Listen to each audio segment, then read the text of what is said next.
Welcome to StarTalk, your place in the universe where science and pop culture collide. StarTalk begins right now. This is StarTalk. I'm your host, Neil deGrasse Tyson, your personal astrophysicist. And today, we're going to talk about the space environment in which business, surveillance, travel all takes place. It's like from Earth's surface up to the top of the atmosphere. That's something we haven't talked about. Chuck. Hey, that's where we're going today. Yes, that's right. I like space junk better than. See, you said it all fancy. I just I just like to say space junk. Like space junk. Yeah, I almost hear like Quincy Jones in the back. Bump, bump, bump, bump, bump.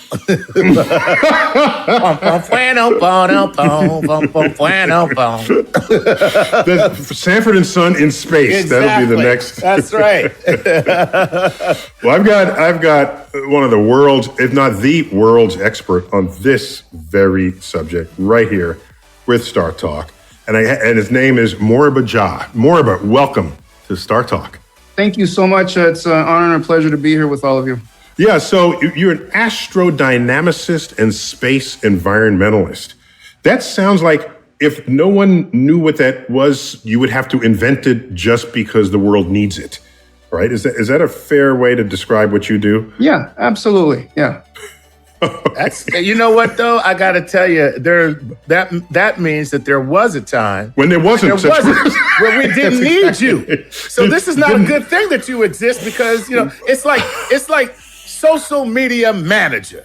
You know what I mean? Like there was a time that meant that you had somebody who you were clearly a person who socialized with the media quite a bit. And, you needed somebody to handle that. It didn't mean what it means now. Right. It's a bad thing that we have to have It's a bad thing that you exist. Yes. I'm sorry. I've got to say that. No. I agree with all of you full-heartedly. After about 1957 with the launch of Sputnik, the need for me to exist began to grow.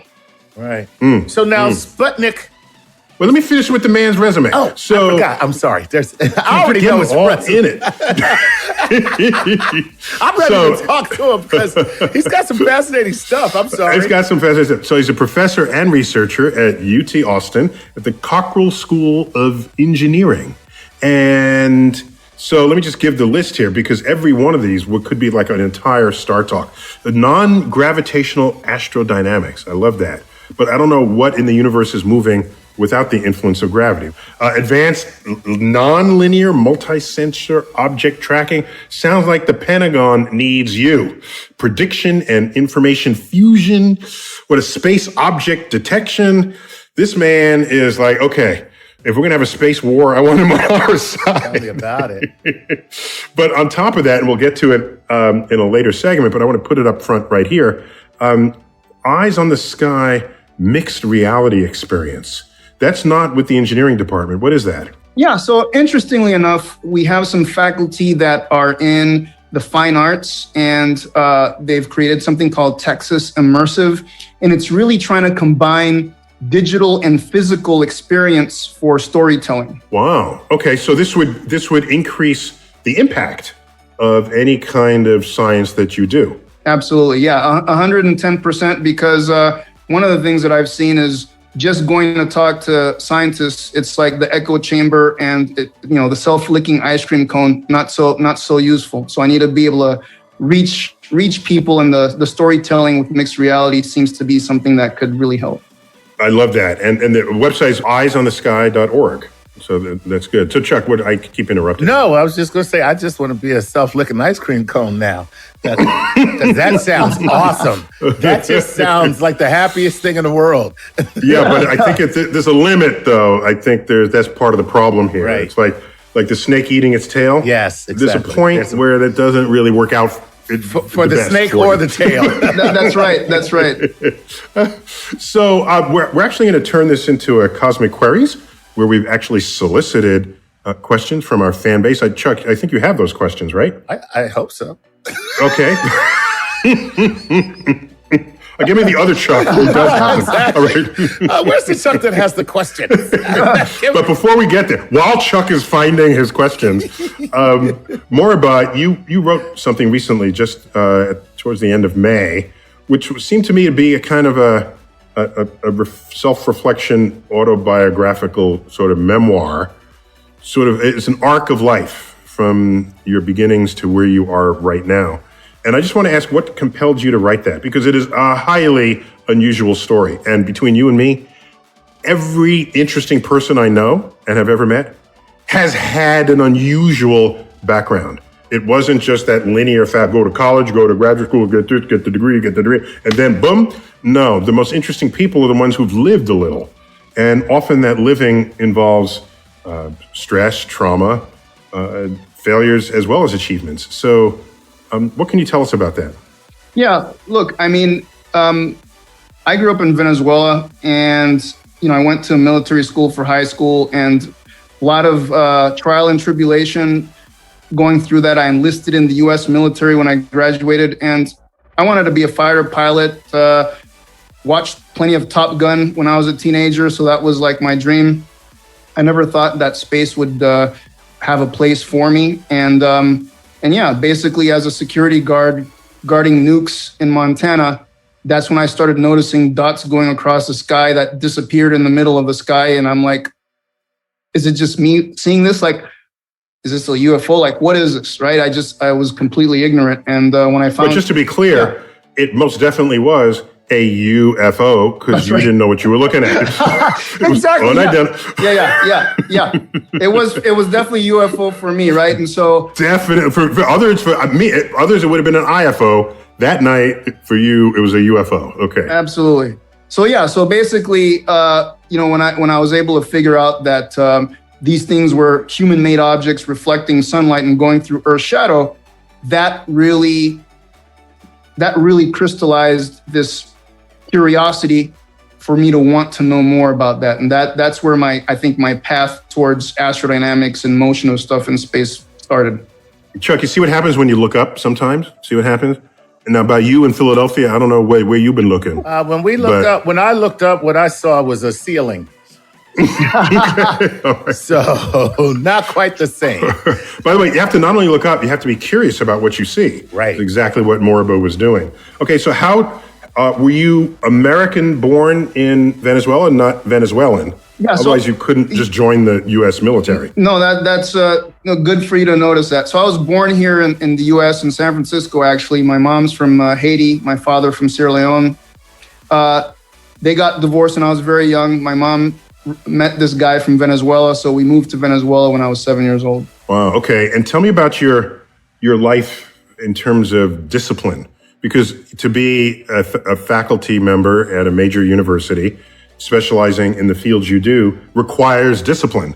So how do you go from my reading your tract, basically no discipline to discipline? Because if that's a secret you can let out, I think many people. By the way, that should be your new job. Teaching people that. Want to talk about getting paid?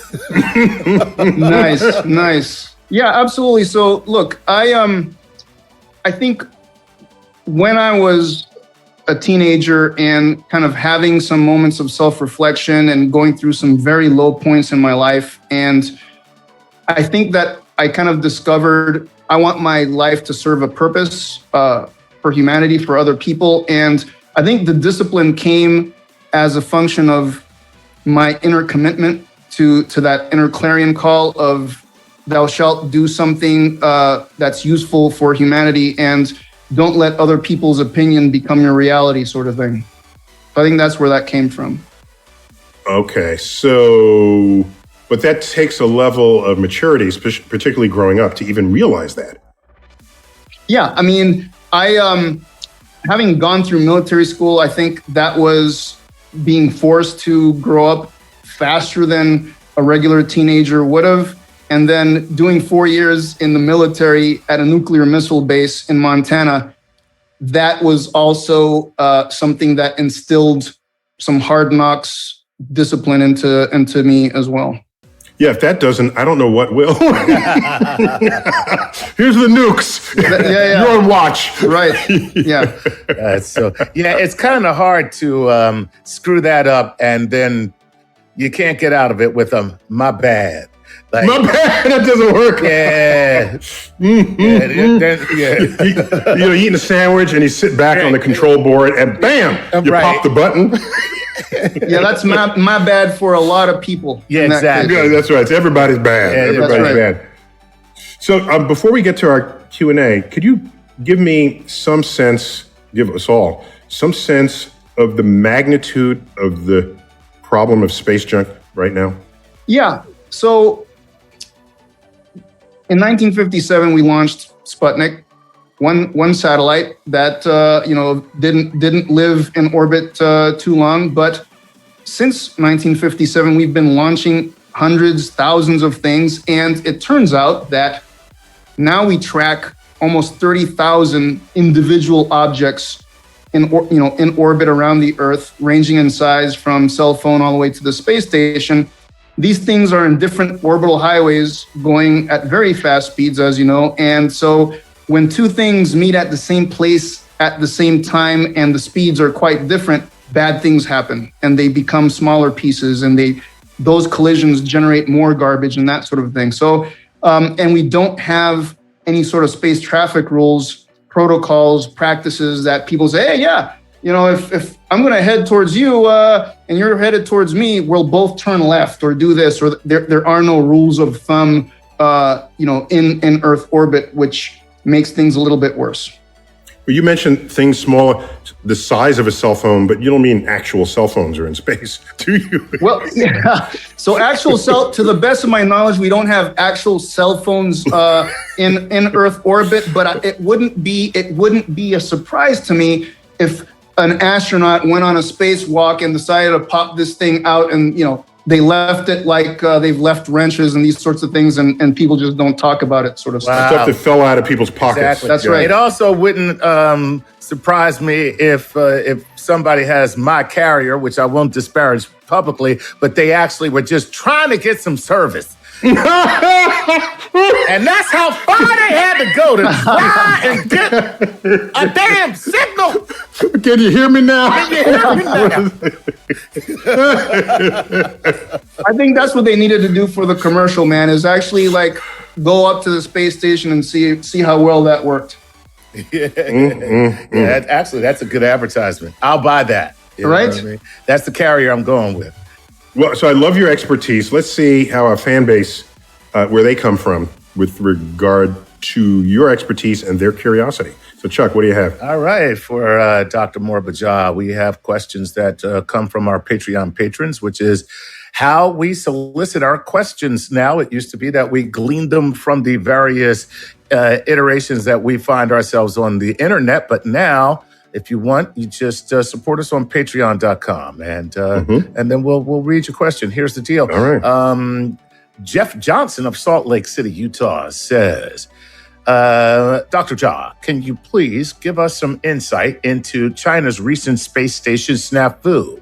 Were they irresponsible, or was there really little to no danger to Earth's inhabitants? Or did they do it on purpose? Yeah, right. So this is with a rocket booster from one of the stages, and they didn't know where it was going to fall. And I thought when you launch something that big, you put little retro rockets or something on it, and you guide the thing into the great toilet bowl of space, the Pacific Ocean. So what went wrong here, or what was not in the planning from the beginning? Yeah, so I think you got it, as they say, tickety-boo there, Neil, in that the responsible thing would have been to outfit this rocket with, propellant and thrusters to force it in to maximize the chance of the thing not surviving reentry. But, when you leave it to Mother Nature to clean up the mess, hard to predict what Mother Nature is going to do sometimes. And so I think that's where the increased risk is. And, until China actually puts on these thrusters for subsequent rocket bodies, it's a problem. And it's really bad news to make the world, spin up on, is the sky actually going to fall on me today? And we should try to avoid it sounds like the Wild West. Aren't we overdue for some rules and regulations? A treaty that treaty for what you do with your trash. It's a trash treaty. All right. Everybody gets together. Here's how you dispose of the recyclables, the smelly trash, the burnable trash. Why don't we have that? Yeah. So the interesting thing is that we do have a United Nations Convention on Liability and Damage, and it specifically states that the parties to the treaty should avoid harmful interference. I would say that a big rocket body falling on top of your head would constitute harmful interference. But the thing is, it's so loosely interpreted that perhaps China is saying, well, we don't necessarily consider that harmful. Harmful interference is not really defined, and I think that's the major issue.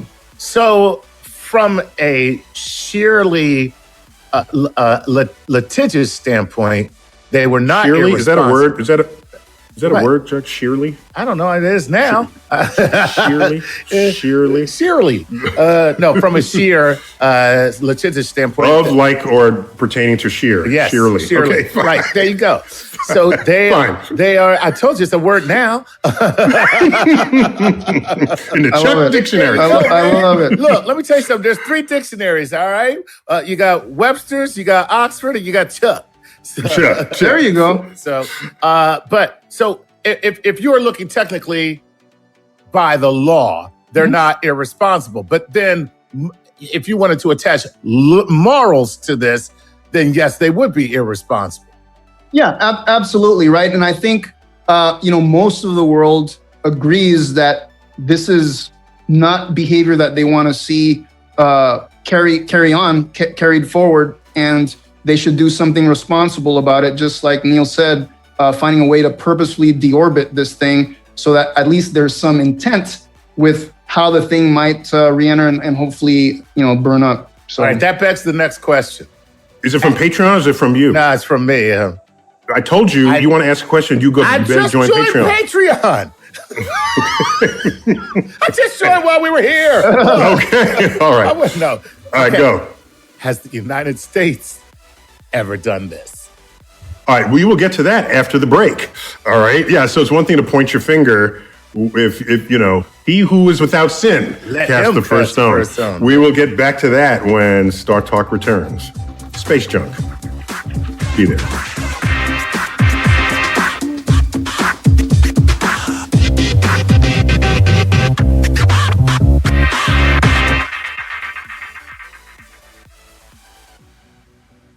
Hey, I'm Roy Hill Percival, and I support StarTalk on Patreon.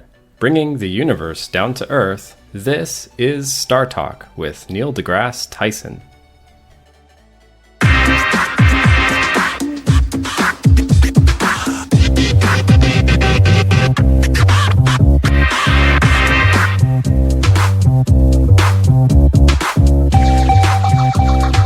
We're back, StarTalk.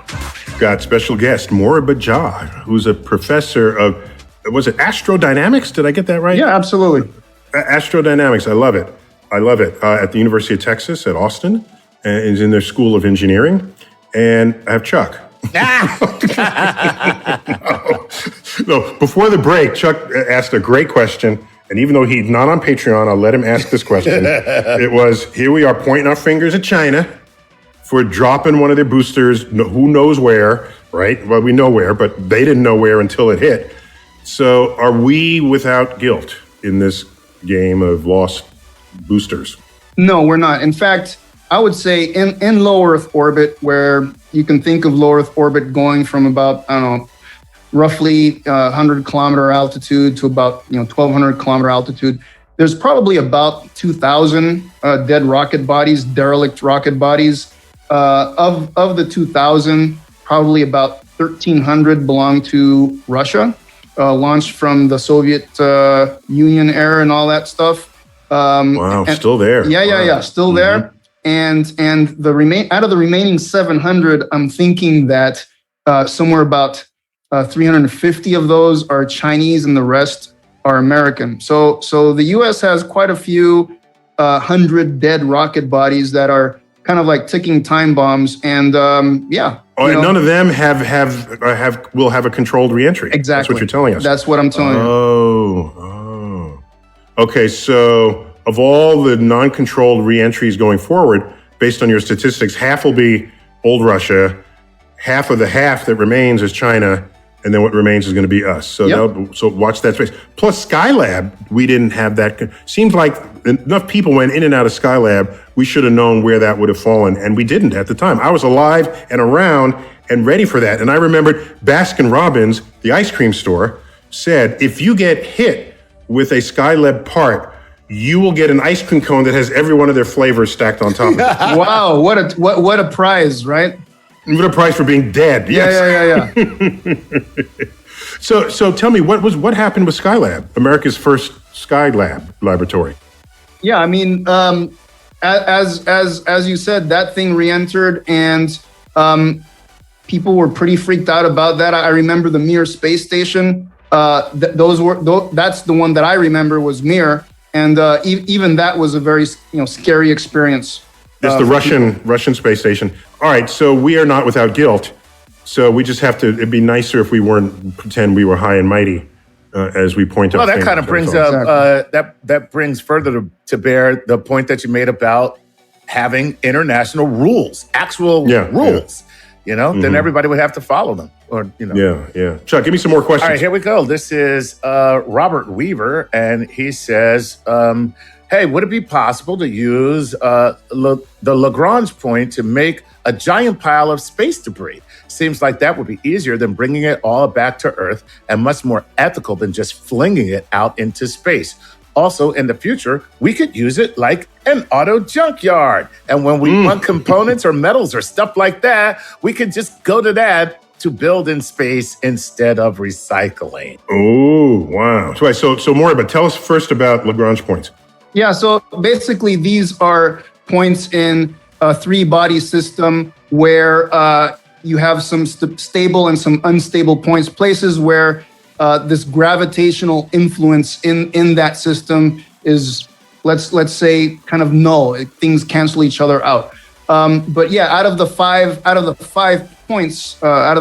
Lagrange points, I believe two of them are stable and the other three are unstable. And so I would say this: we need to find ways of not creating orbital landfills. So the thing is, sending stuff to Lagrange point, while you might be able, and oh, by the way, even when you send stuff there, it doesn't mean it just stays there forever. Like, eventually the thing's going to drift out just due to perturbations that are non-gravitational, mostly in that sort of stuff. Plus, as Neil, you clearly know this, there's more than just a few bodies in the universe, and so eventually, the curvature of space-time will force these things out if they're uncontrolled. So it's not a good answer, and it's not a viable solution, and we should avoid trying to find a place in space to just send garbage to. So and so basically, let me just see if I got this right. He's asking whether or not we could create a celestial equivalent of our ocean's great garbage patch. Yeah. Which is where the currents come together and create a stillness. That's right. And then that's and let's do that in space. And let's do that in space. So we don't want to do that, Chuck. Okay, so just let me throw some astrophysics in here, okay? One of the attractive Lagrange points in the Jupiter orbit, the Jupiter Sun orbit, there's a leading Lagrange point and a trailing Lagrange point. If you look there are asteroids that have collected there, and they're called the Trojan asteroids. And so it's fascinating. And we knew to look there because we said, here's a place where all the gravitational forces cancel out. So there's got to be anything that sort of drifts in won't have a reason to drift out very quickly or at all. Right. So we actually find these places that are repositories. But I like the trash heap example. And I think a Sanford and Son space in space, we should do that. For sure. If we do that, it should have the theme song that goes along with it. It should have Without doubt. Yeah. We agree. Three on And three. by the way, every time you drop something off in that great junkyard in the sky, you should hear, "Shut up, dummy." And that should be. All right, give me some more. All right, here we go. This is Chris Newbury. And Chris says, hey, Chuck, bet you don't get my last name correct on the first try. Oh, man. See, I should read these first. I'm going to say Newbury instead of Newbury. But anyway, because it's Newbry. Dr. Tyson, just love you and love your Cosmic Queries book. SpaceX, the idea that put 42,000 satellites into orbit for optimal internet around the world. That being said, does that put a lot of junk into orbit? How much does that increase the risk of future endeavors of this rock having such a net surrounding it? Oh, so let me reshape that slightly. So more about if we have functioning satellites, then they're not junk. But if you have thousands and thousands of functioning satellites, isn't there still a risk that they could collide with each other? Yeah, and so I would say this: low Earth orbit is already building itself up to be this place with these functioning satellites, like you said, owned by different companies, but there isn't a space traffic coordination entity, right? So the thing is, people are making decisions about how to maneuver and go, how they want their satellites to behave, but they're doing that in the absence of coordinating with other people that are also making decisions. And so that does increase the risk of things, bumping into each other in the night, so to speak. And and space isn't just so supremely empty that we shouldn't worry about it? No, because we have very specific orbital highways where we put these satellites given the purpose that we want. And right now, for instance, with SpaceX and the Starlinks, which, oh, by the way, out of the nearly 30,000 objects that we track, about 3,500 are working satellites, and Elon owns about 1,500 of those. So it's already quite a bit. But wait, Chuck, Elon is going to become Skynet. Oh my there you God! go. Oh yes! Look at that. And Skynet's going to achieve consciousness, Right, and then that's the control end the of us robots. all. And That's the by end the of us way, all. Neil, he's your friend. I do count him as a friend. That's true. But just you say that like, okay, I'm also to blame just because I know the guy. All right. Well, so hold on a second. So I'm not saying that Elon is at fault for anything. What I am saying is that he owns most of the working satellites in Earth orbit. He will continue to own most of them, as I see now, given the fact that he's got licenses to launch. And so pretty much if you want to go beyond 500 kilometer altitude, you've got to coordinate with Elon because you got to go through his layer of Starlink satellites. So the coordination piece is really important, and that has not become manifest yet. So that is an issue. So I got this. Elon is the next James Bond. So Yeah. he's 008, and they say license to launch. Right. License to launch. Yeah. License to launch. Exactly. That's the next thing. Right. Oh my God. Well, first of all, that sounds ominous. I know, right? Because that guy may be on his way to being the first real supervillain.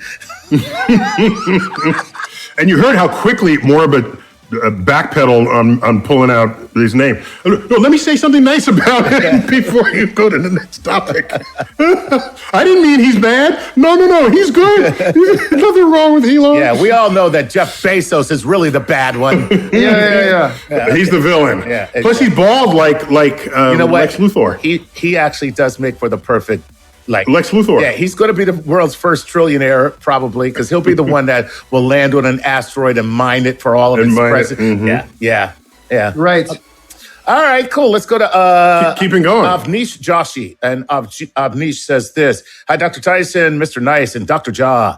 I am 10 years old and I want to be an astrophysicist. My parents gifted me with the StarTalk subscription on my birthday, and this makes me super, super excited. Damn, now we can't have potty mouth on the show. Damn. So he says this. I read that space debris is causing the night sky to be much brighter. Why does this happen if it does? And will it not make stargazing that much more difficult? How can we overcome it? Wow. Man. Look at this kid. Man, what were you doing when you were 10? Yeah. Tell you one thing. It wasn't that. It wasn't that. That's a good answer, Moriba. Right. I don't know the answer, but that is the answer. I was writing letters like, Dear Santa Claus. And people were like, you still believe in Santa? Anyway, go ahead. So what about night sky observing? What's going on there? Yeah, so I will say this, right? I'm actually working with the astronomy community to try to quantify the effects and impacts of, these pieces of human stuff, orbiting the Earth, and they do reflect sunlight. So in a sense, it's light pollution coming from the skies towards the ground, towards large pieces of glass. And yeah, when you look at the night sky, if you're in a place dark enough, you're going to see more dots going across the sky than you did a decade ago. That's happening now, and it's not going to get any better. So I would say to you, 10-year-old, what's his name again? Abnish. So I'll say to you, Abnish, the skies are not going to get less polluted with time because we're going to keep on launching satellites. And so the night skies are going to be changing. And I would love it if you could, be part of the group of folks trying to find, solutions to the problem. So how about this? Once again, we're admitting we messed up everything. And we can't wait till the next generation get older and fix it. That's all. Yeah, the real sorry, Avnish. You're screwed, and we did it. Basically, that's the answer. So sorry, Avnish, you're screwed, and we are responsible. We're responsible, buddy. You'll find us in the Bahamas. Right, exactly. You fix the world. It's by my the way, job to you tell fix you the world. how bad we've made it. I'll be in Tahiti spending your inheritance. So let me ask you. What'd you say more about? No. So basically, I was just saying what Chuck had said is that, basically, I'm trying to quantify the problem for Abnish's generation to try to do something about it, I guess. Yeah, that's great. Okay, I mean, you're really kind of a voice crying in the wilderness right now, my friend. You are indeed the John the Baptist of space junk, because nobody is really paying attention to this. So it's important work to kind of wake people up about this issue, Well, that's a second religious reference here. Yeah, no, I really appreciate that, but I know how John's story ends. Exactly. I was about to say. That was great. That was very funny. Okay. All right, let me ask you this. All right. Wait. So for the atheists out there, John the Baptist had his head served to, is it Salome? Yes, absolutely. Who ordered up his head. Yeah. Here we go. Let me ask you this. In terms of all this... No, you're not. No, I want Patreon questions. No. One per segment. All right, okay, go. Here we go. Here's the next one. This is from Simaya Cosmica. Okay, and she says, which is the cosmic seed. Are there noticeable effects caused by space junk in the scientific astrophotography that interfere with ground-based observatories? This is kind of like what Avnish was talking about, but more on the more professional level. When we look up into the sky, is there any research? Is there any discovery that is being hindered because of all this junk in space? And we got to do that when we come back from this next break. We'll find out all the ways that space junk may be harming the professional community, even if it's just another interesting object to watch from your backyard. So on StarTalk, stay tuned.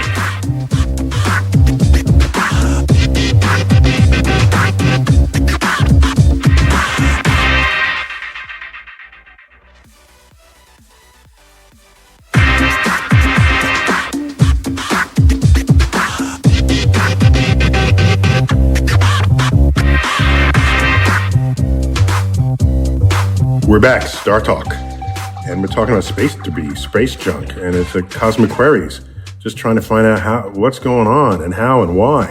And we left off, Chuck, with the question: And who is it from? Teresina is her name, but she calls herself the Cosmic Seed. The Cosmic Seed. Oh, very nice.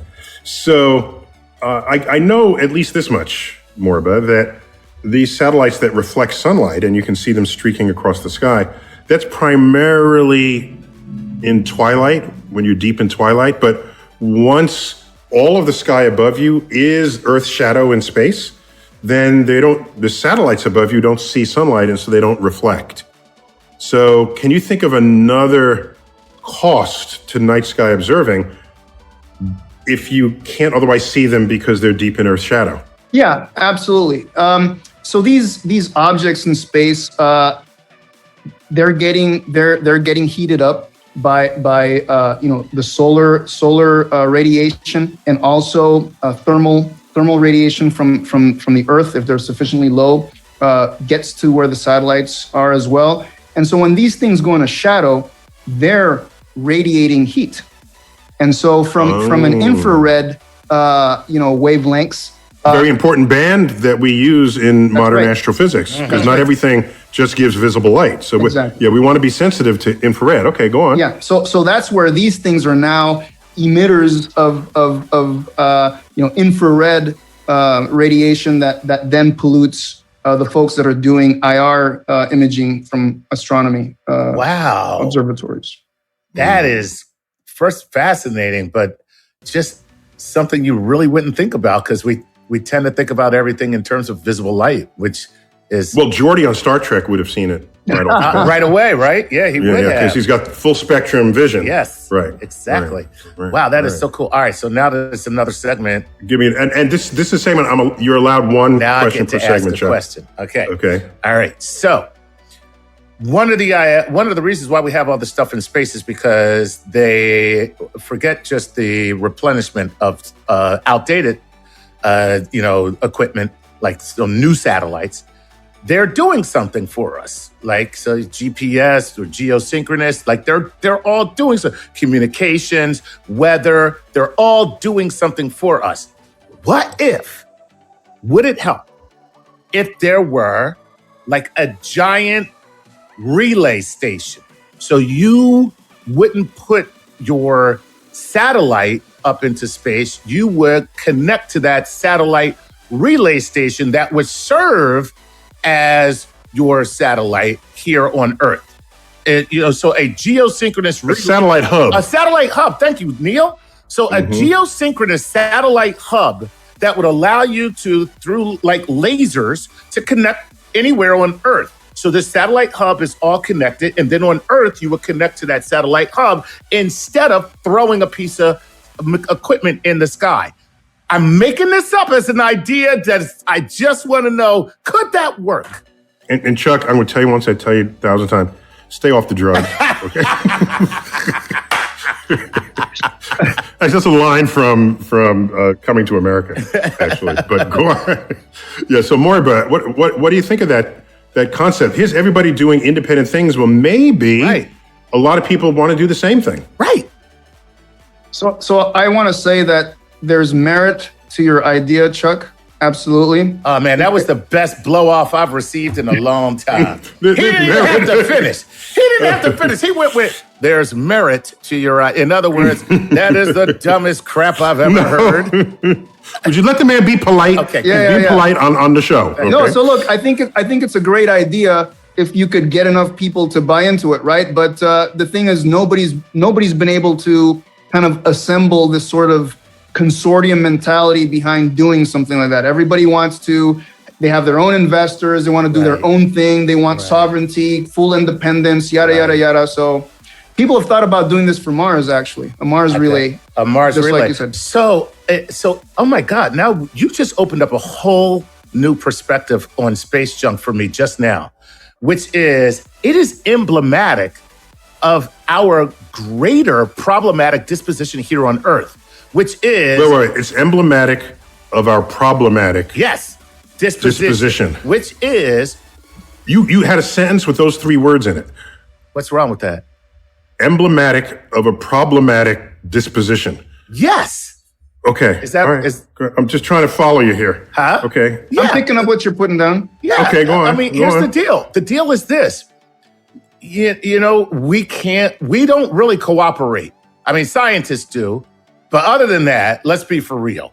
Outside of like scientists on this earth, we are effed.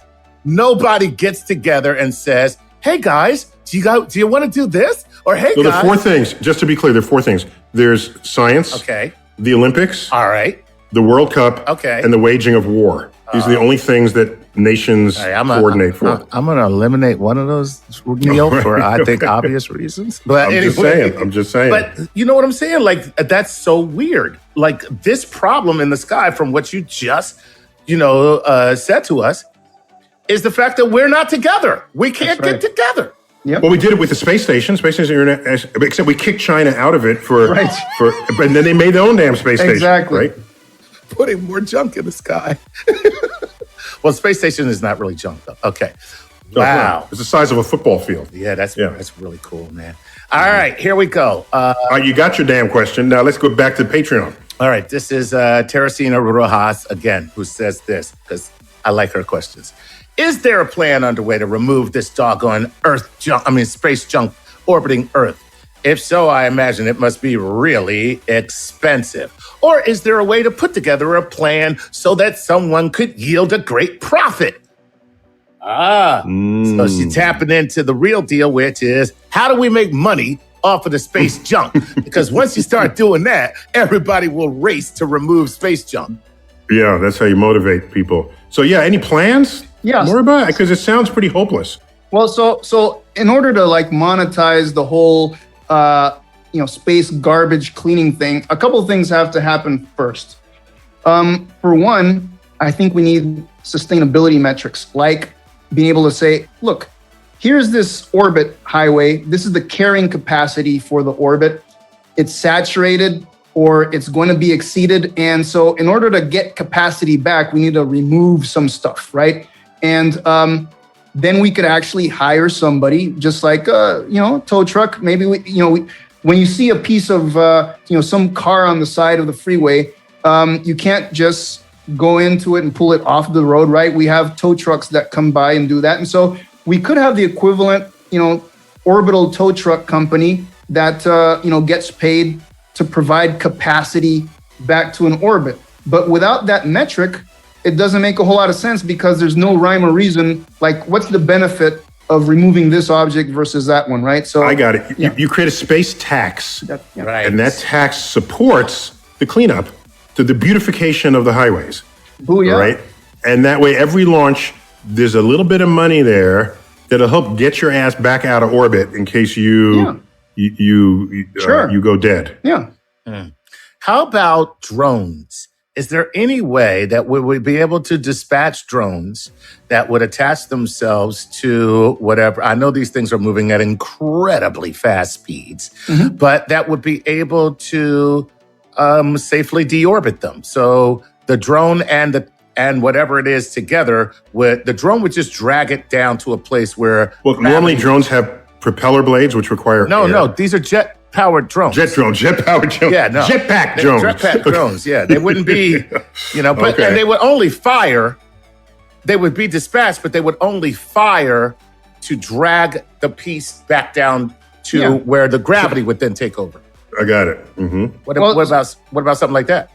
Well, so here's the thing, Chuck. I mean, gravity is always doing its thing. So it's always there. The things are always falling right towards something. But yeah, I mean, basically, if you could have a satellite that attaches to something to bring it back down, there's several companies that have proposed something like that. I think Astroscale out of Japan is one of them. Oh wow. Okay. All right. So Chuck, you do have some good, I'm getting on your case, but these are some good ideas. Okay, you got, all right. This not bad. All right. Okay, here we go. Hey, this is Gary Marmol. And Gary Marmol says, hey, Neil and Dr. Ja, if light photons can push and pull a spacecraft, why not bring the laser for a ride?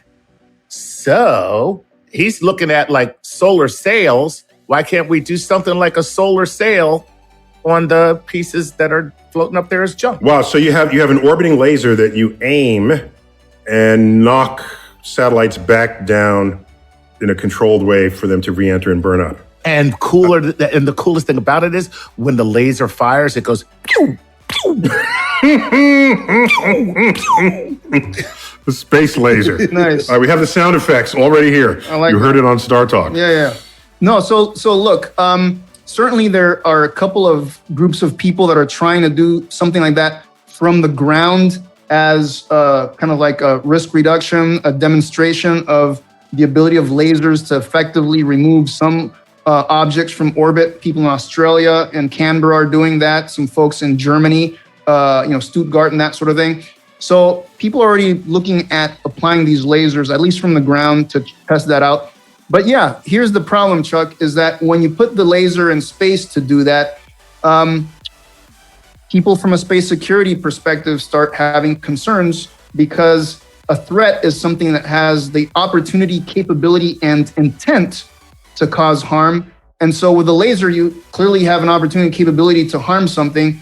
Then the question is, how do you rule in or out the intent of this? If you can use it to push junk out of the way, then maybe you could do some damage to a working satellite. And how would you know? And that sort of thing. So it gets a bit contentious. Right. Interesting. And interesting enough that you said that about the threat.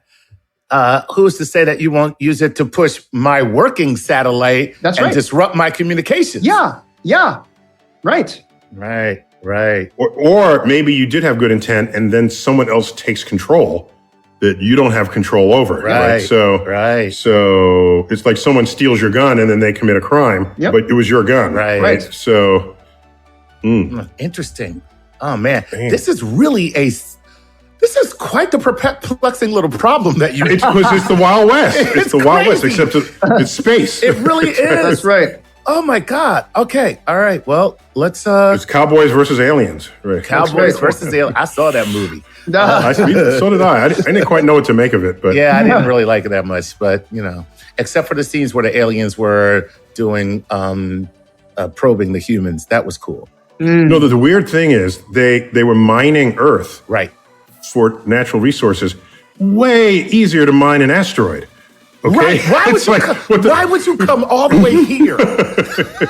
Right? It's like Earth is not your best supply of rare ingredients. That's right. It's like passing by like 30 gas stations just because, you want You heard somebody, Joey filled up a handheld tank. Exactly. Yeah, that's crazy. Okay. All right. I'm really glad we debunked that movie. It doesn't deserve it. There you go. No, there's another one. I heard a radio play of aliens who came to Earth sucking up the water because they needed the hydrogen in the water for them to survive. Right. And I know where that person probably had only just learned that water molecule is H2O. Right. And they probably just learned that, but didn't learn anything else. Right. Right. That the universe is 90% hydrogen. Right.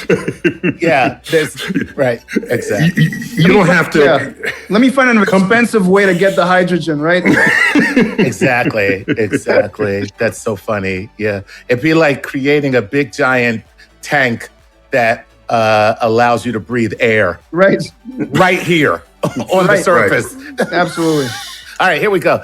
Okay, I think we have time for just one more question. All right, Give it to me. Okay, let me give you this one. We know Violetta. Violetta is the 12-and-a-half-year-old. That's Violetta. This is Violetta. Brace yourself. Yeah, we got to close the show out with 12-year-old Violetta, who is also going to be an astrophysicist. All right, love that at 12. She knows this. And she says this: I only ever hear space junk described as being a negative thing. So this may be kind of a weird question, but I'd like to think on the bright side a little bit.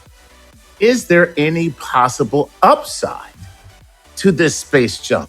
Like even any way to turn trash into treasure? And then she goes, ha ha. So clearly that's a 12-year-old's joke.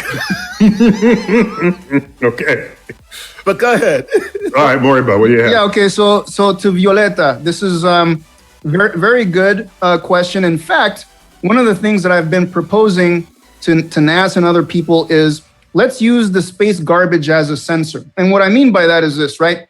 So, Neil had raised this thing about non-gravitational astrodynamics at the beginning. And basically there's like 4 things that motivate motion of stuff in space. There's gravity, and then there's everything else. Everything else is like radiation, electromagnetic type stuff, particles bombarding different surfaces. And so space environment, space weather, just like with Earth weather, is very complex.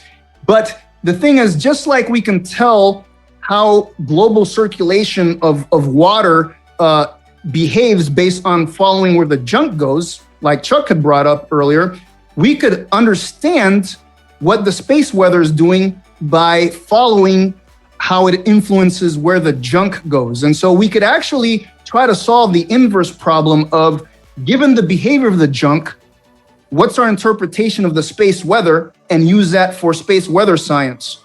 Wow. Call me crazy. So these are proxy for like weather balloons almost, right. or weather buoys. Yeah, absolutely. Right? Whoa. Interesting. But just to be clear, when you say space weather, it's particles from the sun that create what we could say solar wind. That's right. So the space environment has been, of recent decades, has been known as space weather. That's right. And so, wow. So they are all just corks on the waves. Yeah. As they bob back and forth. So I'd like to use them in that way, but nobody's given me any funding for that yet. So we'll see. Right. Well, after they hear this show, exactly. After we edit out the Chuck part. Right. No. By the way, now that you said that, I take back everything I said about Jeff Bezos. I love you, Jeff. I love you. Cool. Well, we got to end it there. But let me ask. So, Moribur, what's your social media presence?